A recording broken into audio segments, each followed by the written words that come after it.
புரட்சின்னு உள்ளது இது வந்து தமிழ்நாட்டில் நடந்த வேலூர் புரட்சி. இதுதான் எல்லா புரட்சிக்குமே வித்திட்ட முதல் புரட்சி. இதில் வந்து 80 வீரர்கள் வந்து முதல்ல இந்தியாவில் உள்ளவங்க தான் அந்த பிரிட்டிஷ் கீழே வேலை பார்த்துட்டு இருந்தாங்க. அவங்க வந்து என்ன மாதிரி சட்டங்கள்லாம் கடுமையான சட்டங்கள்லாம் போட்டிருந்தாங்க. தாடியெல்லாம் வலிக்கணும், பொட்டொன்றும் வைக்கக்கூடாது, கிறிஸ்டியானிட்டிக்கு சிம்பிள் பதிச்ச தொப்பியெல்லாம் தான் போடணும், அந்த மாதிரி நிறைய சட்டங்கள்லாம் போட்டிருந்தாங்க. இது வந்து அந்த வேலை பார்த்துட்டு இருந்தவங்களுக்கு பிடிக்கல.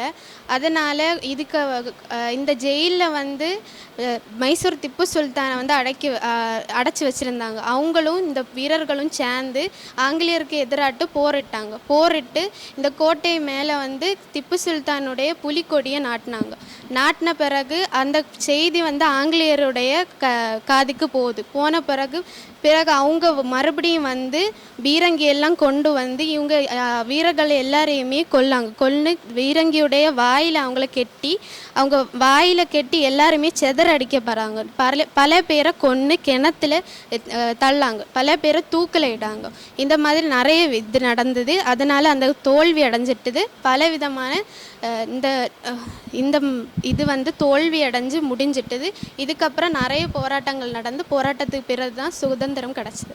அஸ்ஸலாமு அலைக்கும்.